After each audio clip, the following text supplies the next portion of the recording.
আল্লাহর কসম বলছি, আমি যা দেখতে পাচ্ছি বাংলাদেশ মার্শাল লর দিকে যাচ্ছে, তারপর আমার অ্যানালাইসিস হচ্ছে এটা সিভিল ওয়ারের দিকে চলে যাবে, এবং ফ্রি ফেয়ার ইলেকশন হয় কিনা আমি শঙ্কায় আছি, জানি না, আমার শঙ্কা ভুল হতেও পারে। ওকে, আপনারা এখন শাসন করতেছেন, তাদেরকে আপনি এর যোগ্য মনে করেন না, এবং আপনি মনে করেন একটা সিভিল ওয়ারের দিকে, একটা মার্শাল লর দিকে? তাদেরকে আমি অযোগ্য বলছি না, কিন্তু রাজনীতির ময়দানে তারা খুব যোগ্য নয়। তারা যদি খুবই যোগ্য হতো তাহলে দেশ কি এই অবস্থায় যায়? এখন লুটপাট ধর্ষণ যেভাবে বেড়েছে, এখন এটা তো স্বাভাবিকই মনে হচ্ছে যে দেশ কোনো ভালো গন্তব্যে যাচ্ছে না। বাংলাদেশে এখন যারা রাজনীতির দায়িত্ব নিয়েছে, রাষ্ট্র পরিচালনা, রাষ্ট্র মেরামতের, তাদের হাতে বাংলাদেশের রাজনীতির ভবিষ্যৎ মোটেও নাই। এটা চলে গেছে আটলান্টিকের ওপারে। এখানে আমি মনে করি যে পশ্চিমা দুনিয়ার তিনটা এজেন্ডা। একটা হচ্ছে বর্তমান সরকারকে বসানো। বর্তমান সরকার যে গঠন করা হয়েছে এটা তো কোনো বিপ্লবী সরকার হয়নি। আমি তো চেয়েছিলাম প্রত্যেক মূলধারা রাজনৈতিক দল থেকে ঘাঘু রাজনীতিবিদ যারা তৃণমূল থেকে রাজনীতি করে এসেছে তাদেরকে নিয়ে একটা ইন্টারিয়াম গভর্নমেন্ট হবে, তা তো হলো না। বরং আমি মনে করি এটা পশ্চিমা দুনিয়ার, একটু বলি, বরং পশ্চিমা দুনিয়ার যে প্রেসক্রিপশন ছিল ওই অনুযায়ী বর্তমান সরকারটা গঠন করা হয়েছে, যে কারণে এরা দেশের কোনো সংস্কারও করতে পারবে না, মেরামত করতে পারবে না, যা আমরা ইতিমধ্যে এতদিন দেখেছি। দ্বিতীয় কথা হচ্ছে, আমি একটু মাঝখানে একটু হারাই ফেলবো, সেই জন্য আমি একটু বলি, আপনি যে ঘাঘু রাজনীতিবিদদের সমন্বয়ে সরকার গঠনের কথা বলছিলেন, তাদের দুই একজনের নাম কি বলবেন যে এরা থাকলে আপনি বুঝতে পারতেন যে এরা ঘাঘু রাজনীতিবিদ থাকতে সরকারে? যেমন মনে করেন বিএনপি থেকে দুই একজন নেওয়া যেতে পারতো, জামাত ইসলামের ডক্টর শফিক সহ আরো কিছু অভিজ্ঞ কিছু নেতা নেওয়া যেতে পারতো, এবং আরো যেমন ছাত্র সমন্বয়কদের থেকে যারা যেমন তাদেরকে যারা বুদ্ধিভিত্তিক নেতৃত্ব দিয়েছে তাদের রাখা যেতে পারতো। অর্থাৎ বাংলাদেশের যে রাজনীতি করবে তারা বাংলাদেশের ইতিহাস, ঐতিহ্য, এই জাতির নৃতত্ব সম্পর্কে জানা থাকতে হবে, নতুবা এই জাতিকে কেউ শাসন করতে পারবে না। এখন আমার কথাটা শুনুন, আমি আগ থেকেই বলে এসেছি, এই সবগুলো বিপদ হুমকিকে ওভারকাম করা যেত এবং মার্কিন আগ্রাসনকে ঠেকিয়ে আমরা একটা সুন্দর বাংলাদেশ ফেয়ার এবং ফ্রি ইলেকশনের মাধ্যমে করতে পারতাম। এটার দায়িত্ব যদি ইসলামপন্থীগণ নিতেন। এখন ইসলামপন্থী কারা? শুধু জামাত ইসলামীকে তো দিলে হবে না। এই দেশে 3 থেকে 3.5 লক্ষ মসজিদের ইমাম হচ্ছে হেফাজতের লোক, তারা হচ্ছে মসজিদগুলোকে কন্ট্রোল করে, এবং প্রত্যেকটা সমাজ কিন্তু এখনো মসজিদ কর্তৃকই নিয়ন্ত্রিত। ইমাম সাহেবের কথাটাই সমাজের লোক শুনে। তো বোঝা যাচ্ছে যে বাংলাদেশের রাজনীতিতে মূল শক্তি হিসেবে আসতে পারে হেফাজত ইসলাম বাংলাদেশ, তাদেরকে নিতে হবে। জামাত ইসলামী আছে, খেলাফত আছে, অন্যান্য ইসলামী দলগুলোকে নিয়ে যদি একটা অ্যালায়েন্স করা যেত তাহলে বাংলাদেশে যে কোনো আগ্রাসনও ঠেকানো যেত, ফ্রি অ্যান্ড ফেয়ার ইলেকশনও করা যেত, এবং অন্তত শতাধিক আসন নিয়ে ইসলামপন্থীগণ সংসদে যেতে পারত। ওকে, ইসলামপন্থীদের কথা যেহেতু আসলো, মানে আপনাকে প্রথমে একটু প্রশ্ন করে রাখতে চাই যে আপনি নতুন রাজনৈতিক দল ঘোষণা অগাস্টে দিয়েছিলেন, আপনার রাজনৈতিক দর্শনের কথাও বললেন যেটা অনেকের থেকে আলাদা। বর্তমানে যেসব রাজনৈতিক ইসলামী আদর্শে অনুপ্রাণিত রাজনৈতিক দল আছে, জামাত ইসলামী সহ, তাদের কারোর সাথে যুক্ত হওয়া বা তাদের কারোর ব্যাপারে মানে তাদের অন্তর্ভুক্ত হওয়ার কি আপনি ভাবছেন, বা তাদের কাউকে আপনি সহি ইসলামিক আদর্শে অনুপ্রাণিত রাজনৈতিক দল মনে করেন কিনা?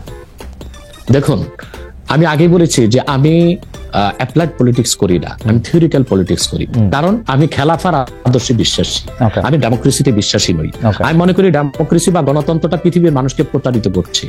ডেমোক্রেসি বা গণতন্ত্রের সুবিধা নিচ্ছে আমেরিকা এবং কয়েকটা ইউরোপিয়ান দেশ।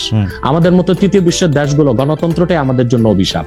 আমাদের কোনো স্বাধীন পররাষ্ট্রনীতি নেই, আমাদের কোনো ট্যাক্সি অর্থনীতি নেই, আমাদের কোনো পূর্ণাঙ্গ শিক্ষা ব্যবস্থা নেই, আমাদের কোনো সুস্থ সংস্কৃতি নেই। এটার জন্য ডেমোক্রেসিকে একটা আপনি বাধা মনে করতেছেন? এই যে নাই যে অভিশাপ মনে করি, তাহলে তো এই জন্য এখন যারা বাংলাদেশে রাজনীতি করছে ইসলামী রাজনীতির ব্যানারে, তা তো ডেমোক্রেসি করছে, অথবা আমি তাদের সাথে যুক্ত হওয়ার প্রশ্নই আসে না। তবে তারা যেন সুবিধাজনক ভাবে সংসদে যেতে পারে, বিরাট সংখ্যক একটি প্রতিনিধি দল নেই, সেটা আমি চাই। এটা শরীয়তের একটা বিধান আছে, আর জারুরাতু তাতাকাদ্দারু বিকাদরি জারুরা। ডেমোক্রেসিকে আমি পছন্দ করি না, কিন্তু বিশেষ মুহূর্তে বড় বিপদকে ঠেকাতে মাঝে মধ্যে হারাম জিনিসটাকে কিছু সময়ের জন্য হারাম জেনে কিছু সময়ের জন্য শিথিলতায় যাওয়া যায়। সেজন্য আমি মনে প্রাণে চাই, আমি খেলাফায় বিশ্বাসী হলেও এদেশে যারা ইসলামী রাজনীতির ব্যানারে আন্দোলন করছে সর্বোচ্চ সংখ্যক আসন নিয়ে তারা সংসদে যান। কিন্তু তাদের মধ্যে তো অনেকগুলি ফ্র্যাকশন আছে, একজন আরেকজনের ঠিক বিশ্বাস করে না। জামায়াতে ইসলামীকে যেমন ধরেন, জামায়াতে ইসলামী অনেক ইসলামিক রাজনৈতিক দলের কাছেই খুব গ্রহণযোগ্য দল না। আমরা দেখেছি যে হেফাজতে ইসলামীর আন্দোলনের ক্ষেত্রে শেখ হাসিনাকে কওমি জননী উপহার দেওয়া, শেখ হাসিনার সাথে হাতকে শক্তিশালী করার জন্য হেফাজতের বিভিন্ন নেতৃবৃন্দের বিভিন্ন সময় সার্বিক অবস্থান জামাতে ইসলামীকে ঠেকানোর জন্য হয়েছিল। আপনি নিশ্চয়ই খেয়াল করেছেন। আমি এই ফ্র্যাকশনগুলো আলাদা আলাদা করে বলতে পারি। চরমনাই সাহেবের একমত নই, এটা আমি একমত নই। হেফাজত ইসলামী আর জামাত ইসলামের মধ্যে, জামাত ইসলাম আমি বলি এক হচ্ছে জামাত ইসলামীর যিনি প্রতিষ্ঠাতা ছিলেন আবুল আলা মওদুদী, তিনি মুহাদ্দিসও ছিলেন না, মুফাসসিরও ছিলেন না, তবে তিনি ছিলেন দার্শনিক এবং রাষ্ট্রচিন্তক।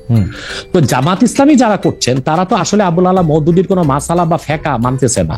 এবং জামাত ইসলামী তো অসংখ্য লোক আমি দেখেছি দক্ষিণ চট্টগ্রামে, তারা আমাদের মতো কট্টর সুন্নি, অর্থাৎ তারা মিলাদ কিয়াম করতেছে, তারা পিরি মুরিদি মানতেছে, কিন্তু রাজনৈতিকভাবে তারা জামাত ইসলামী করতেছে। তার মানে হচ্ছে 1922 সালে জিএনএ, গ্র্যান্ড ন্যাশনাল অ্যাসেম্বলির মাধ্যমে কামাল পাশা আতাতুর্ক তুরস্কের মধ্যে ইসলামী শাসন ব্যবস্থার জন্য আর না হয় সেই ব্যবস্থা করেছিল। তারপরে প্যান ইসলামিজম নিয়ে আসলো জামালউদ্দিন আফগানি। পরবর্তীতে 1942 সালে আবুল আলা মওদুদী চিন্তা করলেন যে এই সংকটকালীন মুহূর্তে ইসলামী রাষ্ট্র প্রতিষ্ঠার জন্য গণতন্ত্রটাকে বেছে নেওয়া যেতে পারে। এটাই ছিল তার রাষ্ট্রের চিন্তা, আর সেটাই জামাত ইসলামের লোকজন অনুসরণ করছে। কিন্তু জামাত ইসলামের লোকজনগুলো কিন্তু আবুল আলা মওদুদীকে ইমাম হিসেবেও মানে না, কিংবা তার মাসালাও নিচ্ছে না, শুধু রাষ্ট্র। কিন্তু ডক্টর আব্বাসী এই কথাটা আপনি বলতেছেন, আমি তো জামায়াতের কোন নেতার মুখে এরকম শুনি নাই।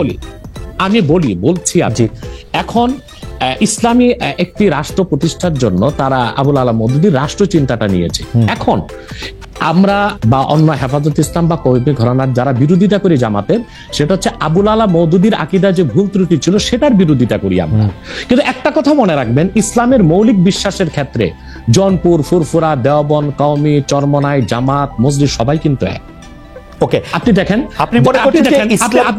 আমি বলি যেমন 13 সালের 5ই মে শাপলা চত্বর আমি উপস্থিত হয়েছিলাম কয়েক লক্ষ লোক নিয়ে। আমি তো জৌনপুরের এবং আমাকে সুন্নি বলেই জানে, কারণ হেফাজত ইসলামের 13 দফা দাবি আমাদের সকল মুসলমানের দাবি ছিল। এবং সেখানে সারা বাংলাদেশ থেকে 13 সালের 5ই মে জামাত ইসলামী ও শিবিরের লোকজন 200 বাস নিয়ে উপস্থিত হয়েছিল, কারণ ওই 13 দফা দাবির পক্ষে তারাও ছিল।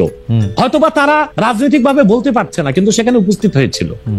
তো কথা হচ্ছে যে মৌলিক বিশ্বাসের ক্ষেত্রে সকল মাসলাকের মুসলমান এক, কিন্তু বাংলাদেশে রাজনীতি করার ক্ষেত্রে কিংবা নিজ নিজ অবস্থান ধরে রাখার জন্য শাখা প্রশাখাগত বিষয়ে একটু দ্বন্দ্ব আছে, এটা তো থাকতেই পারে। একটা ঘরে যদি 5টা ভাই থাকে, 5 ভাই কি আপনি যেটাকে শাখা প্রশাখাগত দ্বন্দ্ব বলতেছেন, সেই দ্বন্দ্ব আমরা অনেক সময় অনেক প্রকট দেখি। কেউ কেউ বলেন যে একজন আরেকজনকে বলেন যে তারা আসলে নাস্তিকদের থেকেও খারাপ, আরেকজন আরেকজনকে বলেন তারা বিধর্মী থেকেও খারাপ, একজন আলেম আরেকজন আলেমকে বলেন, সেগুলি আমরা শুনি। এবং রাজনৈতিক কারণে বলেন, অনেক সময় সেটি মানে কোনো বিষয়ের ব্যাখ্যা দিতে গিয়া না, রাজনৈতিক অবস্থানের কারণে বলেন। আমরা দেখেছি যে বাংলাদেশের ইসলামিক রাজনৈতিক দল, আমি এই মুহূর্তে নাম বলছি না, কিন্তু তারা জনসভায় ভাষণে বলেছেন যে তাদের আসলে জামাতে ইসলামীকে ঠেকানোই তাদের রাজনৈতিক আদর্শ। এটা তো হিংসা, প্রতিহিংসা। তো সেইটা তো আমি বলি একটা আপনাকে উদাহরণ দিচ্ছি। যেমন জামাত ইসলামীর যারা বিরোধিতা চরম পড়ে, আমি তো জামাত ইসলামের সমালোচনা করি গঠনমূলক, যেটা তাদের সংশোধন করা দরকার সেটা করতে হবে। কিন্তু আমি কি কখনো বলতে পারি যে জামাতের লোকজন নাস্তিকদের চেয়েও খারাপ? এটা কি বলা যায়? আপনি বলুন। এখন মনে করেন 13ই মে আপনি বলছেন, সেটা বলছি না, কিন্তু আমি বলছি একজন ইসলামী আলেম বলে আমরা একজনকে চিনি, তিনি আরেকজনকে বলতেছেন। আমি তাকে চিনি। ওই লোকটা যে লোকটা বলেছেন তার নামটা আমিও নিব না, কিন্তু বাংলাদেশে এমন অনেক ইসলামী রাজনীতির ব্যানারে রাজনীতি করছেন যারা কিনা মোসাদ বা কিংবা সিআই এর পেইড এজেন্ট হয়ে বসে আছেন। এখন রাজনৈতিক আক্রোশে অনেকে অনেক কথাই বলে, যেমন জামাত ইসলামীর বিরোধিতা করতে যে ফরিদউদ্দিন মাসুদ এবং কিছু আলেম শাহবাগীদের সাথে একাত্মতা ঘোষণা করছে। এটা কেন করছে? তাহলে কি শাহবাগী না, তাহলে কি মতিউর রহমান নেজামী, দেলোয়ার হোসেন সাইদি তাদের চেয়ে ভালো ছিল শাহবাগীরা? যে মতিউর রহমান নেজামী, দেলোয়ার হোসেন সাইদি বা জামাতের যাদের ফাঁসি হয়েছে তাদের ফাঁসি দায় কার্যকর করতে ফরিদউদ্দিন মাসুদ শাপলা চত্বরে চলে গেছে, শাপলা চত্বর না শাহবাগ চত্বরে চলে গেছে, নাস্তিক ব্লগারদের সাথে একাত্মতা ঘোষণা করছে। তো বুঝাই যাচ্ছে এটা একটা রাজনৈতিক আক্রোশ ছিল, রয়ের পারপাস সার্ভ করার জন্য এই কাজটা করেছিল কিছু আলেম। অথবা ওই ধরনের কোন আলেম কি বললো, তার মুরিদ কত, তার জনসংখ্যা কত, সেটা কোনো দেখার বিষয় না। সেটা বুঝাই যাচ্ছে কোন একটা ইন্টেনশন থেকে সে কাজটা করেছে বা বলেছে। কিন্তু আমাদেরকে তো ইনসাফে থাকতে হবে। আমরা আবুল আলা মওদুদীর বা জামাত ইসলামীর সমালোচনা গঠনমূলক ভাবে করে আসছি, করতেছি। যেমন আমি জামাত ইসলামী মানে আপনি যেমন বললেন যে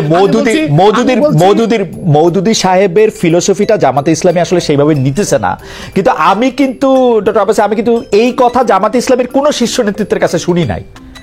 সত্যি কথা বলবে না, হ্যাঁ বলবে না। কেন বলবে না? কেন তারা যদি এটা না নেয় তাহলে এটা বলবে না কেন? হতে পারে এই জন্য বলবে না যে আপনার কর্মীদের মনোবল ভেঙে যাবে, কিন্তু আমি শীর্ষ নেতাদের মুখে শুনেছি দেলোয়ার হোসেন সাইদী সাহেব একজন বাংলাদেশে জাদ্রেল একজন স্কলার ছিলেন, এবং আপনি জানেন তার জনপ্রিয়তা এখনো কিন্তু একেবারে আকাশ জনপ্রিয়, আলহামদুলিল্লাহ। সেটা বলি, সাইদী সাহেব ব্যক্তিগত জীবনে আবুল আলা মওদুদীর কোনো মাসালা মেনেছিলেন? তিনি তো হানাফি মাযহাবের মতে নামাজ পড়তেন, লম্বা দাড়ি রাখতেন, এবং তিনি পীর ঘরানা থেকে এসেছেন। তার বাবা ছিলেন ফুরফুরার মুরিদ। ডক্টর আব্বাসী, আমি এটা প্রশ্ন সরাসরি করি। ডক্টর আব্বাসী, আমি এটা প্রশ্ন সরাসরি করি। আপনি সোজা সাপটা কথা বলেন, আপনাকে সরাসরি কথা বলি। এই মওদুদীর আদর্শটা জামাত সরাসরি অস্বীকার করা না পর্যন্ত আমি মওদুদী সাহেবের জায়গায় রাখতে চাই, কিন্তু মওদুদী সাহেবের আদর্শটা তারা সরাসরি ভাবে ধারণ করার কথা বলে যে একটা ইসলামিক রাজনৈতিক প্ল্যাটফর্ম তৈরি করেছে, আপনি কি সেটাতে যাইতেন? সেইটা আপনি আমল করেন আর না করেন? তাহলে দুইটা কারণে যেতাম। তো জনাব সাইদী যে গিয়েছিলেন সেটাকে আপনি সঠিক মনে করেন? না, সাইদী সাহেব কেন গিয়েছিলেন সেটা তার, আপনি বলতেছিলেন যে তিনি আমলটা করেন নাই, কিন্তু আদর্শের এই ঘরানায় কি আপনি আসতেন? দেখুন, সাইদী সাহেবের একটা বক্তব্য আমি শুনেছি। তিনি একটা সাক্ষাৎকারে বলেছিলেন যে তিনি দেখেছেন ইসলামী রাষ্ট্র প্রতিষ্ঠা করার জন্য যে জনবল দরকার, যে কাজকর্ম দরকার, উনি সেটা জামাতের মধ্যে পেয়েছিলেন। সেজন্য তিনি জামাতের রাজনীতিতে ছিলেন, কিন্তু ব্যক্তিগত জীবনে তিনি তো হানাফি মাযহাব মেনেছেন, আহলুস সুন্নাহ ওয়াল জামাতের আকীদা বিশ্বাসী লালন করতেন অধিকাংশ ক্ষেত্রে, এবং তিনি পীর ঘরানার ছিলেন এবং পীর মাশায়েখদেরকে যথেষ্ট শ্রদ্ধা করতেন। আমি আগেই বলেছি যে বাংলাদেশে জামাত ইসলামী আকীদাগত দিক দিয়ে আবুল আলা মওদুদের আকীদা সবাই গ্রহণ করে নাই। দক্ষিণ চট্টগ্রামে যারা জামাতের নেতা আমির, তারা আমাদের সাথে দক্ষিণ চট্টগ্রাম, এই ব্যাপারে আপনার বক্তব্য পরিষ্কার। আমি এই ব্যাপারে আবার উত্তরবঙ্গে যারা জামাতের নেতা তারা লামাযহাবী, তারা মাযহাবী মানেন না। সেজন্য আমি বলেছি আবুল আলা মওদুদী তিনি কোনো ইমাম ছিলেন না, তিনি ছিলেন রাষ্ট্রচিন্তক, দার্শনিক। তো তিনি একটা ইসলামী একটি শরিয়া রাষ্ট্র কায়েমের জন্য তিনি যে রাজনৈতিক দর্শন দিয়েছিলেন সেটা জামাত নিয়েছে, কিন্তু আবুল আলা মওদুদীর আকীদায় যথেষ্ট ত্রুটি ছিল, সেটা আগেও বলেছি, এখনো বলছি। এবং জামাত ইসলামী যেহেতু ডেমোক্রেসির চর্চা করে, তাদের সাথে আমার যাওয়ার প্রশ্নে আসে না। তবে আমি আবারও বলছি, চরমনাই হোক, জামাত হোক, মজলিস হোক, তারা সবাই মিলে অ্যালায়েন্স করে সংসদে একটা বিরাট সংখ্যক প্রতিনিধিত্ব দল নিয়ে থাকুক, এটা আমি চাই। ওকে, আমি জাস্ট এটাতে একটা ছোট্ট করে একটা জিনিস যোগ করে আমি জামাতের এবং রাজনৈতিক প্রসঙ্গে আসবো। আমি শুধু একটু ধর্মীয় প্রসঙ্গে একটু আসতে চাই। আপনি লামাযহাবীদের কথা বললেন, লামাযহাবীদের অনেকেই, আপনি যে নিজেকে একজন গর্বিত কট্টর সুন্নি বলে পরিচয় দিচ্ছেন, সেই জায়গায় আপনাদের বিশ্বাস এবং ধর্মাচরণে, যেটাকে ঈমান আর আকীদা বলা হয়, সেটার মধ্যে অনেক ত্রুটি রয়েছে বলে তারাও মনে করেন, এবং তারা এই ব্যাপারটা নিয়ে তারা একটা অবস্থান নিয়ে থাকেন বিভিন্ন জায়গায়। এমনকি মসজিদের ক্ষেত্রে আলাদা করে ঘোষণা দিচ্ছেন যে এটা হচ্ছে ঠিক এইভাবে পড়ার মসজিদ, এইটা এইভাবে নামাজ পড়ার জিনিস। এই ব্যাপারটাকে আপনি কিভাবে ডিল করেন? মানে এটা কি আপনার কাছে কি মনে হয়? দেখুন কথা হচ্ছে যে যারা লামাযহাবী, তাদের লামাযহাবীরা পৃথিবীর কোন মুসলিম রাষ্ট্রে স্বীকৃত নয়। যেমন সৌদি আরবতে আব্দুর রহমান আস-সুদাইস কাবাগরের ইমাম সাহেব বলেছেন লামাযহাবী একটা বাতিল ফিরকা। সেখানে হাম্বলি মাযহাব চর্চা করা হয় এবং সেখানে কোরআন সুন্নাহ মোতাবেক চলার স্বাধীনতা দিয়েছে সৌদি সরকার, এবং রাষ্ট্রীয় অধিক মাসালার ক্ষেত্রে সৌদি সরকার হাম্বলি মাযহাবের মত নিয়েছে এবং ইমাম আবু হানিফার হানাফি মাযহাব থেকে মত নিয়েছে। যেমন শাফি, মালিকি, হাম্বলি তিন মাযহাবে বেনামাজি যদি মুসলিম হয় তাকে মৃত্যুদণ্ড দিতে হবে, কিন্তু ইমাম আজমের মাসালা হচ্ছে যে না, যদি কেউ মুসলিম পরিচয় দেয়, অমুসলিম নামাজ পড়বে না, এটাই স্বাভাবিক। মুসলিম যদি পরিচয় দেয় আর সে নামাজ না পড়ে, তাকে বেত্রাঘাত করা যাবে। এই ক্ষেত্রে সৌদি সরকার হানাফি মাযহাবটা নিয়েছে। লামাযহাবী হচ্ছে সে কোনো মাযহাব মানে না। মূলত এটা ইংরেজদের এই ফিতনাটা তৈরি করে গেছে ইংরেজরা। পৃথিবীতে 200 বছর আগে লামাযহাবী বলে কোনো মত বা ফেরকা ছিল না, সালাফি নামে কোনো দল ছিল না, আহলে হাদিস নামে কোনো দল ছিল না। আমরা তো আহলে হাদিস কারা? যারা হাদিসের অনুসরণ করে। হানাফি মাযহাবের চেয়ে বেশি হাদিসের অনুসরণ কোনো মাযহাবী করে না। দ্বিতীয় হচ্ছে, আপনি যদি বলেন তারা বলে আমার ত্রুটি আছে আমার বিশ্বাসে আকীদা, আমি বলবো চোরের মার বড় গলা। আমি তো বাংলাদেশেই আছি, তো আমি তো তাদেরকে ডক্টর আসাদুল্লাহ আল গালেব লামাযহাবীদের মধ্যে একজন ভালো স্কলার এবং ভালো আলেম বলে জানি। ওনার ছেলে একদিন আমার সাথে দেখা করেছে ঢাকা এয়ারপোর্টে, বলেছে যে আপনারা নিজেদের মধ্যে গালিগালাজ না করে একটু কি বসা যায় না? আমি তাকে বলেছি তোমার আব্বাকে বলো, উনি জ্ঞানী মানুষ এবং খুব ভদ্র। আসাদুল্লাহ গালেব সাহেব উগ্রপন্থী নন, তিনি খুবই ভদ্রভাবে কথাবার্তা বলেন এবং তিনি জ্ঞান রাখেন। আমি বলেছি তোমার আব্বাকে বলো লামাযহাবীদের স্কলারদের সাথে আমরা বাহাস দরকার নেই, তাতে তো ঝগড়া হয়, আমরা সংলাপে বসতে পারি, দেখি আমরা কোন দলটি কোরআন সুন্নাহ মোতাবেক চলি। এটা আমাদের মধ্যে সংলাপ হতে পারে। এবং আমি আবারও আপনাকে বলছি, ইসলামের মৌলিক বিশ্বাসের ক্ষেত্রে আহলে হাদিস লামাযহাবীরাও কিন্তু আমাদের সাথেই আছে। কিন্তু পার্থক্যটা কোথায়? পার্থক্যটা হচ্ছে যেমন মাযহাব মানবো কি মানবো না, কিংবা আমলীগত দিক থেকে কিছু আকীদাগত পার্থক্য আছে। আমলী দিক দিয়ে বেশি পার্থক্য, যেমন হচ্ছে আমরা বলি তারাবি 20 রাকাত, তারা বলে 8 রাকাত, আমরা বলি ওয়েতের 3 রাকাত, তারা বলে 1 রাকাত।